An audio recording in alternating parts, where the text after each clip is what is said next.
Test, test. Can you see it, Rick? Live. Okay. No, we're not live yet. Yeah. Wait. No, Jen, I'm going to count. 15, You're live. 14, 13, 12, 11, 10, 9, 8. We're live? Yeah. Okay, we're here in Quincy. We're live here on the Shiva for Senate stream. By the way, we have a lot of volunteers here. We just did this. We just announced this yesterday, right? So this is what we're doing to everyone listening out there and everyone here. We are building a bottoms-up movement. We do not rely on mainstream media. We do not rely on anyone to help us. We don't rely on experts, consultants. The only people we rely on are people right here. We only rely on working people right here. And people come out all over the state to our campaign because people are tired of something that has been brewing in this country for a long time. That is an aristocracy. That is a set of people who think they know better than all of us, and we're creating a caste system in this country. A set of people on top who think they're going to tell everyone else what to do. And by the way, this goes beyond left or right. The GOP establishment, the Republican establishment, all of them think that they know better than all of us. And what they are doing right now in this country is heading us towards a model of slavery. Very simple. So this is no hyperbole. This is no joke. So everyone listening out there, there's a very simple thing that we should think about.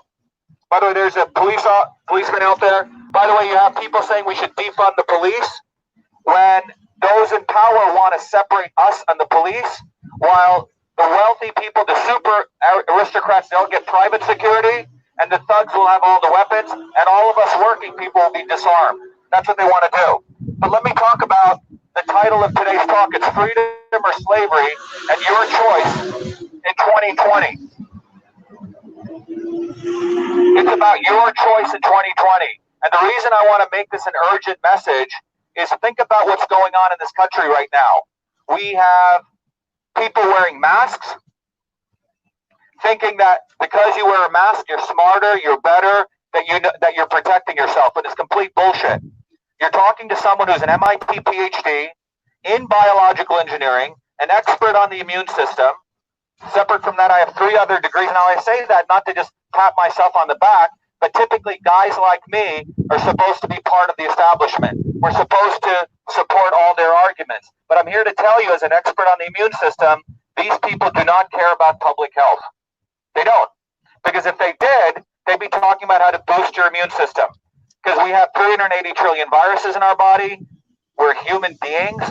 We are a walking factory of germs. There's germs everywhere. To say that we must wear these masks, social distance from each other, and that is the only way to defend us and protect public health is fake science. It's absolute fake science, and it's being promoted by the fake media because those cloth masks, 13 times more chance you're going to get influenza.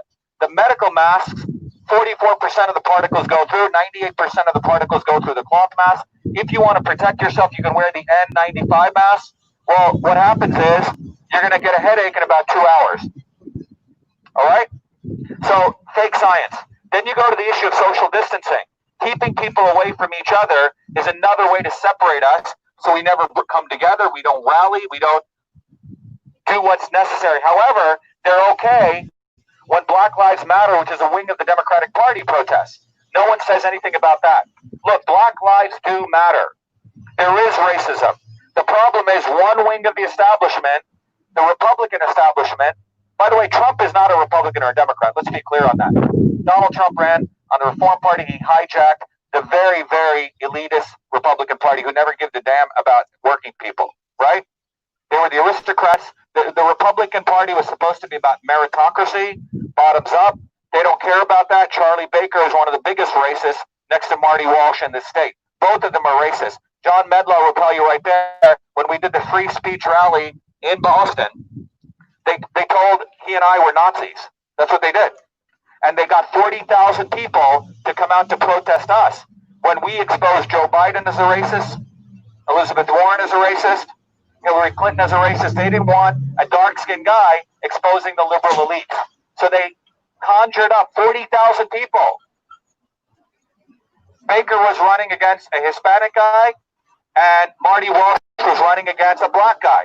And that's what these politicians do. They use race to split up working people, black, white, yellow, red. They don't give a damn about racism. So we need to have a discussion about racism. We can't ignore it. There is a real racism. And that racism is saying, oh, you're a white guy from the South. You must be a Klansman. You must always vote Republican. You're a black person. You must always vote Democrat. You're a woman. You must behave like this. You're an Indian guy. You must tilt your head left to right and take a good beating. Right? Or you're Chinese. You must know Kung Fu. So on. And these stereotypes are created by another liberal elite called Hollywood. And they put it upon us and they split us. So there is a real racism, and that racism serves the interests of the aristocracy. That is what this country is headed towards. And where we're headed towards right now is freedom or slavery. And the slavery I'm talking about is top-down medicine, not personalized medicine, vaccinating everyone. I'm not pro or anti-vax, but I believe it should be a choice. If you want to vaccinate your kid or you want to vaccinate yourself, that's between you and your practitioner. But where they want to move this country is to a finite set of elites who make a lot of money, and that's why the stock market's going like this. It's its own little world for the elites. And the rest of us, some of us, they won't need, will get executed, killed, and the others of us will become part of the machine, which means you wear a mask or you don't wear a mask. You fall in line or you will be eaten up by the machine. That's what's going on. That's why when I say I'm against masks, not only for scientific reasons, but also from a standpoint of freedom. Because it has nothing to do with freedom, it has nothing to do with health, it has nothing to do with truth. Donald Trump's campaign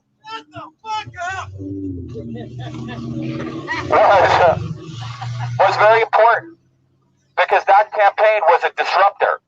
Okay, it disrupted both parties. But it took it so far. But our campaign is a tip of the spear of a movement. It really is. It's much more refined. Our political theory, it talks about truth, freedom, and health. We say without freedom, you can't get to truth. You can't practice science. Without science and truth, you can't get to health. And without health, you don't have the strength to fight for freedom. That's what this campaign's about. That's why we must win in Massachusetts, because Massachusetts is the center of the center of the center of the center of oppression, not only in Massachusetts, but nationally and globally. You can trace every economic collapse, every major war to some stupid, corrupt professor at Harvard. You can. What's that? Exposer. Huh? Exposer. Expose who? All right. All right. So we got a great supporter over here. Awesome. Everyone thank him. Wave to him. Great. Thank you. So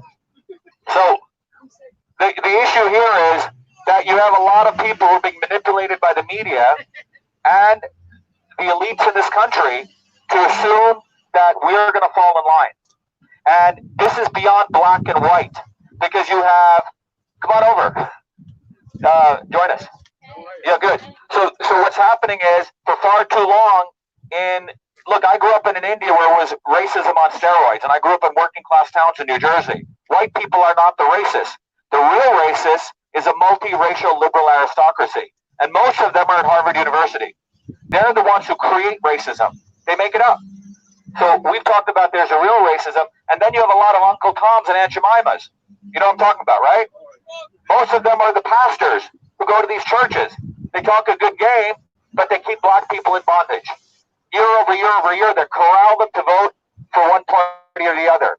But I'm telling you, in 2020, if we don't get our act together, and if we don't really decide who we choose as our leaders, we're going to be slaves. I'm telling you. That's why I'm doing this. I used to love to go shopping. I mean, I do, the one little thing, shopping meaning shopping for fruits and vegetables. I hate it now. You got to wear these masks. It's the most horrible experience. They want to make us slaves. And by the way, Karen Polito had a nice party at her home with no mask, nothing. One rule for them and another rule for us. We must defy them. I'm telling you, it's the only way out. We have to fight them. We were in, where were we, Richard? We were in Falmouth, right? And some woman comes running over and she said, don't vote for that guy. She remembered last year we ran a campaign against Elizabeth Warren. And we called her a racist. That's why she didn't like. I said, you know what? You're a racist. And she was your typical liberal elite. Haircut like Elizabeth Warren's, spectacles like Elizabeth Warren's, etc. We have to call out the white liberal elites as racist. Don't be afraid. Because the GOP establishment has said, oh, there's no racism. No, there is racism, you fools. And it's done by the liberal elites.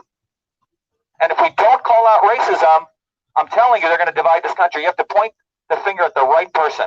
There is racism. Okay? And there's people who profit from racism. And you have to call them out. But Black Lives Matter is a wing of the Democratic Party. Black lives do matter. That's why we were at 40,000 people came to protest us, because we were pointing the finger at Hillary Clinton. We were pointing the finger at Mr. Cyclops. What is his name? Robert Byrd, who was Hillary Clinton's mentor. He was a Cyclops in the KKK. But all of that is whitewashed, okay? No pun intended.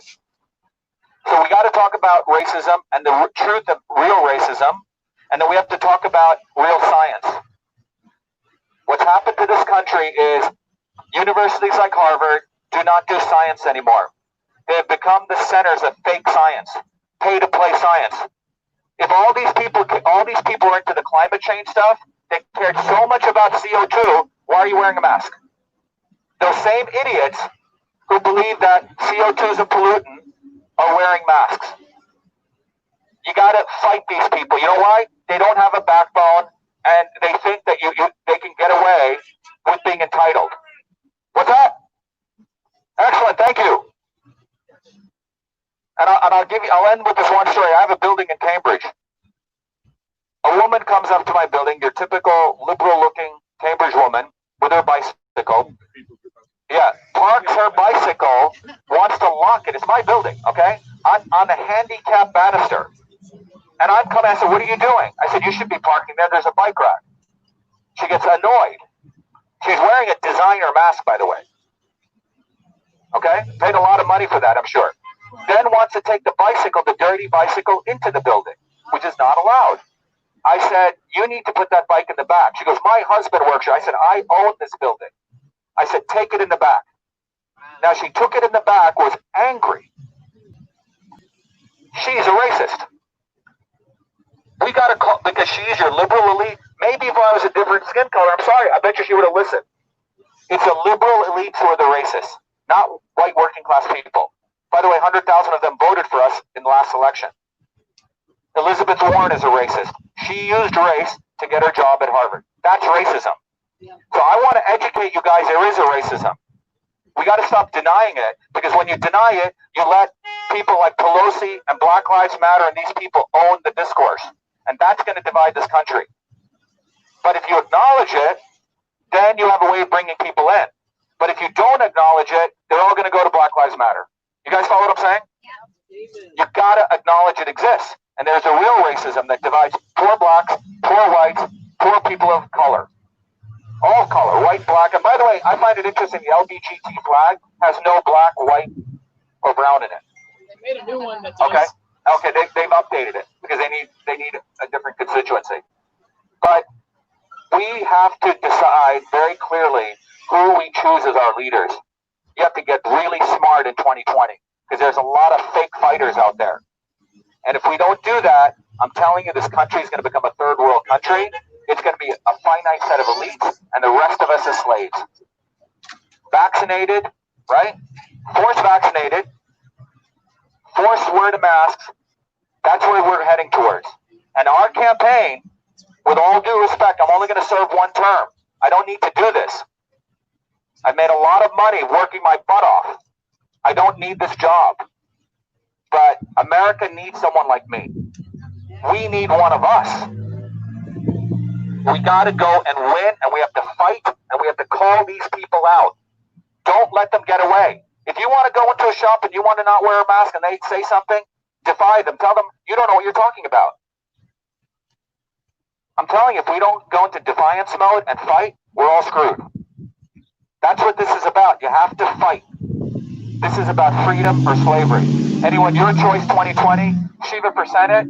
Thank you, everyone. Richard, thanks, everyone. Again, we're right here in Quincy. We're going to tomorrow where we're going. We're traveling all over the state. Okay? Thank you very much. Thank you.